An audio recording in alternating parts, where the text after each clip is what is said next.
Jadi setiap kali ada orang yang sakit jantung, atau bahkan mungkin dibilang, kamu jangan sampai sakit jantung karena jangan minum kopi. Atau orang sudah terlanjur sakit jantung, dibilang, kebanyakan minum kopi sih.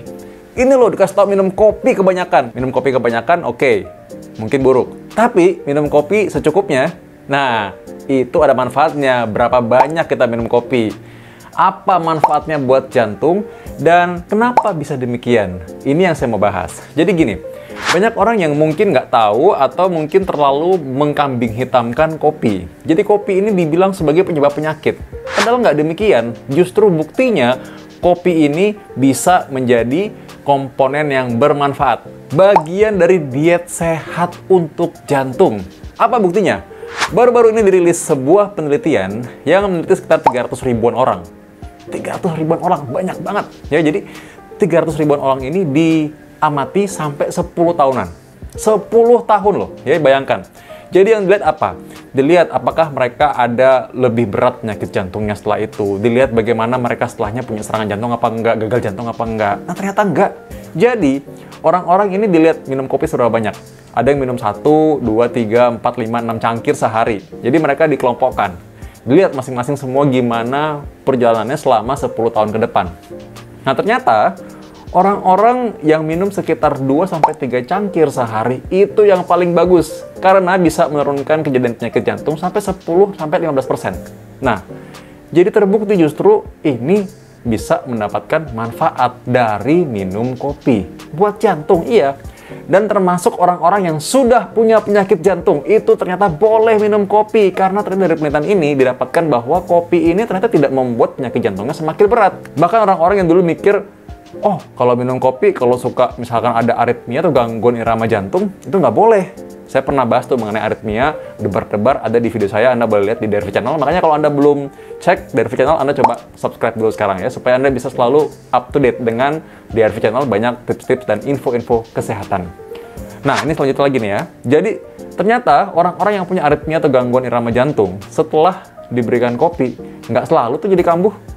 Ada juga malah yang enggak gitu. Jadi tergantung, belum tentu. Nah, kapan sih seseorang itu nggak boleh minum kopi? Nah, orang nggak boleh minum kopi kalau dia misalnya, kalau minum kopi rasanya nggak nyaman. Rasanya kalau minum kopi keringat dingin. Pokoknya nggak nyaman aja, ya itu jangan, nggak usah dipaksain. Jadi kalau saya bilang bahwa ini loh, minum kopi ini punya manfaat buat jantung, bukan berarti orang yang nggak pernah minum kopi, lalu yaudah sekarang saya minum kopi deh gitu. Walaupun nggak nyaman saya paksain gitu, karena ini kan bermanfaat, ya nggak juga. Kalau Anda nggak suka, atau Anda nggak seneng, atau Anda nggak pikir, wah ini kayaknya nggak enak deh kalau minum kopi. Ya ada juga orang nggak cocok minum kopi ya.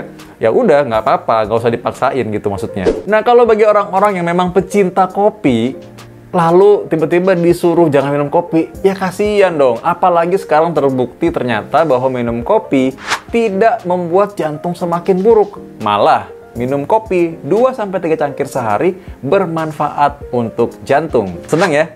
Para pecinta kopi, mana suaranya? Tulis di komen. Jadi kalau misalkan ada orang yang sekarang sembarangan bilang, ah itu gara-gara kopi tuh, atau mungkin dia bilang sembarangan bilang bahwa jangan banyak-banyak minum kopi, nanti kamu jadi sakit jantung. Nah, itu Anda boleh kasih tahu video ini ya. Jadi, kalau misalkan minum kopi kebanyakan memang manfaatnya semakin berkurang. Paling ideal 2-3 cangkir sehari. Sebenarnya apa sih isinya kopi itu? Banyak orang tahu kopi itu cuma isinya kafein aja. Padahal kopi itu bukan cuma isi kafein. Kopi itu banyak sekali. Ada sekitar 100 komponen biologis yang kita ketahui bisa aktif dalam darah atau dalam tubuh manusia. Nah, jadi komponen inilah yang menyebabkan ada efek antioksidan dan efek antiinflamasi. Itu adalah efek anti peradangan. Atau efek-efek antioksidan itu ceritanya dia ini menetralkan sampah-sampah metabolisme. Nah, kenapa akhirnya kopi ini punya manfaat? Selain itu, kopi ternyata punya manfaat bisa mengeblok atau menahan sebagian dari penyerapan lemak dalam tubuh. Dan juga dia juga bisa memblok sebagian penyebab aritmia atau gangguan irama jantung, walaupun tidak semuanya. Jadi memang kopi ini adalah bahan alami yang justru bisa menjadi bagian dari diet sehat orang yang ingin melindungi diri dari penyakit jantung atau orang-orang yang memang punya penyakit jantung. Memang kita harus garis bawahi nih. Ingat ya, minum kopi ini harus diimbangi dengan tentu saja olahraga, jangan sampai kegemukan.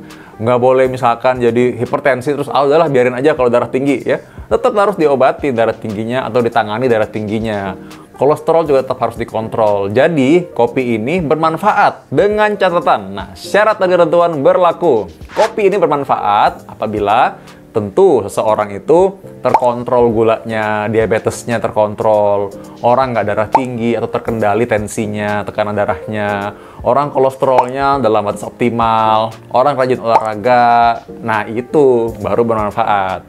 Karena kopi ini, ingat bahwa kopi ini tentu saja hanya bagian dari diet sehat. Bukan berarti dia adalah obat dewa, semua penyakit jantung diatasi dengan kopi. Nggak juga ya, tetap harus ada diet sehat, harus tetap ada bagaimana kita menjaga dengan kebugaran tubuh. Ya olahraga tetap harus tidak sering begadang gitu-gitu. Jadi kopi ini walaupun dia bikin kita melek, bikin kita jadi moodnya baik, moodnya bagus, ini nggak boleh disalahgunakan juga jadi semacam doping gitu, nggak boleh ya. Tetap saja kopi ini memang membuat sebagian orang itu kayaknya nggak nendang kalau misalkan pagi-pagi nggak minum kopi. Siapa coba di sini yang demen banget minum kopi dan kalau nggak pakai kopi kayaknya nggak mood gitu? Tulis di komen ya, gimana pengalaman Anda. Karena memang pengalaman orang tuh beda-beda dan orang mungkin pengen tahu seperti apa sih pengalaman Anda. Ada juga orang yang bilang kalau minum kopi ini saya lancar nih pencernaan. Memang benar, jadi orang kalau minum kopi itu seolah-olah lancar pencernaan. Dan apalagi kalau mereka rutin minum kopi, misalkan pagi-pagi, setiap pagi jadi rutin kan jadinya, buang airnya. Nah jadi karena itu memang kopi ini sekali lagi adalah bahan alami yang punya banyak manfaat, dia punya efek antioksidasi, dia punya efek antiinflamasi dan banyak lagi guna lainnya, dan dia mempunyai manfaat untuk jantung. Kita tahu bahwa kopi ini jangan dikambing hitamkan, jangan takut-takutin orang sembarangan bahwa kopi ini ternyata membuat dia jadi jelek gitu, membuat dia menjadi buruk kondisi jantungnya, enggak juga. Kopi ini tapi jangan dibuat sebagai doping, tetap minumlah dalam batas sewajarnya. Dan ingat, bagi orang-orang yang memang suka kopi, nikmati kopi. Bagi orang-orang yang nggak suka kopi, ya nggak usah maksain minum kopi.